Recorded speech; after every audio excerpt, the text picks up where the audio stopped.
Increasingly disruptive global power. That's how Canada is describing China in its new Indo-Pacific strategy.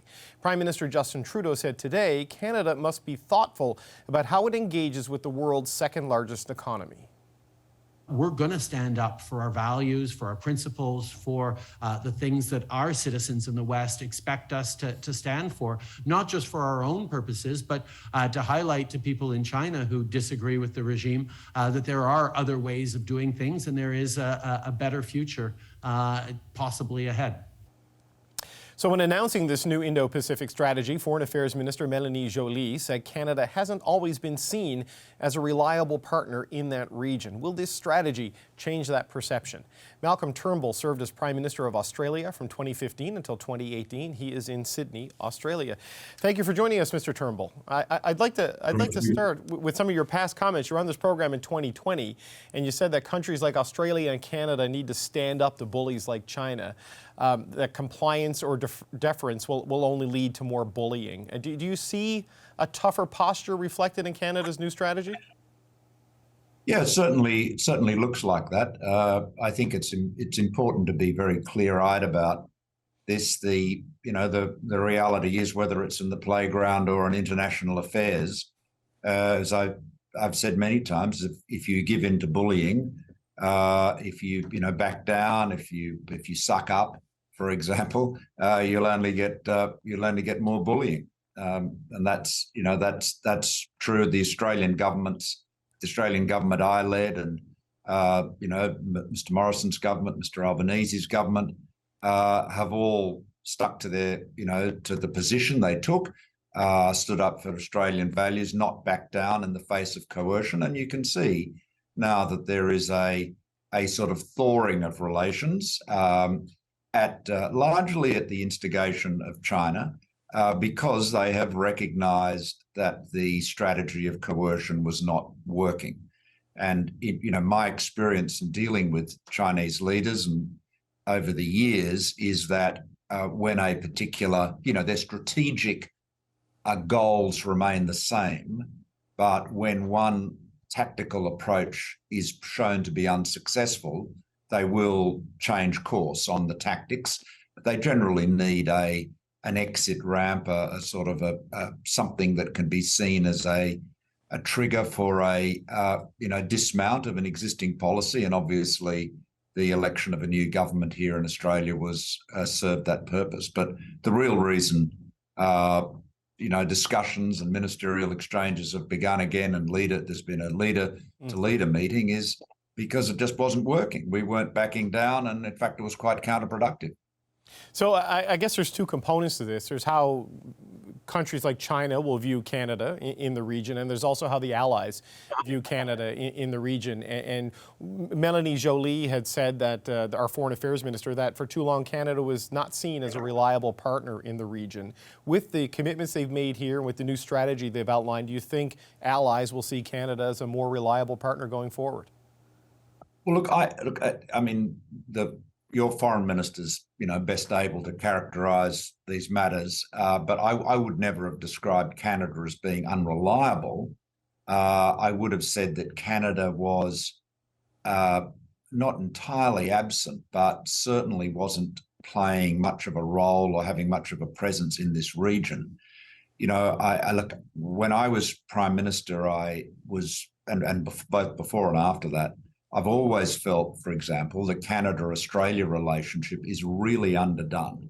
I mean, we have so much in common, constitutionally, historically, economically. We have an enormous amount in common, and yet we have hardly anything to do with each other.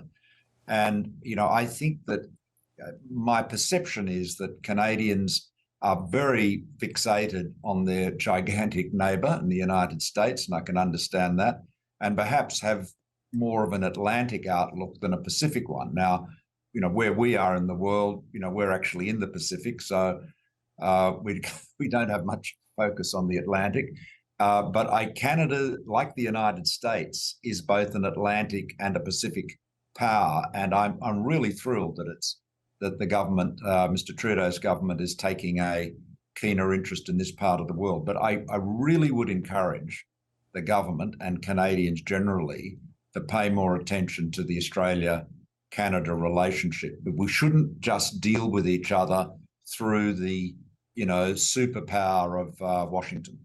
Yeah, no, I think you're right on this sort of the North Atlantic focus of our foreign policy, sort of for various reasons. But obviously, this century, power is shifting rapidly to the Pacific, with China becoming such a dominant force. So I want to ask you about something that Prime Minister Justin Trudeau said in the clip we played off the top. He said that Canada will stand up for its values, not just for its own purposes, but in his words, quote, to highlight to people in China that disagree with the regime that there are other ways of doing things and there is a better future possibly ahead. With everything happening in China right now, with protests on their COVID policies, what do you make of that comment? Well, look, I wouldn't have made it, frankly. I mean, some things are probably better left unsaid. I mean, it's self-evident, but by saying that, he plays into the Chinese Communist Party's narrative that this is all about destabilizing the communist regime in Beijing.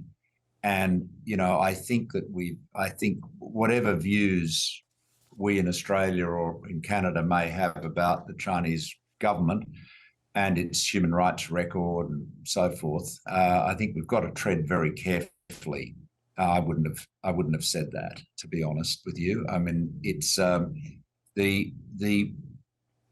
if we are going to say we're going to push back against efforts, foreign interference in our politics, and as you know, because I've discussed it on your program before, about 4 years ago now, 5 years ago actually, I introduced laws to restrict foreign interference, foreign influence in our politics. They were leading legislation in the world at the time.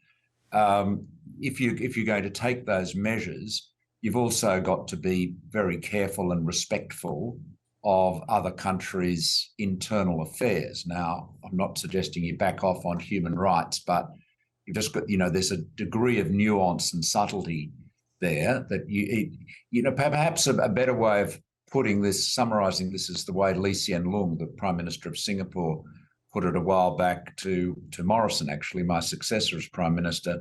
He said, just remember, you can't change China, just take care they don't change you.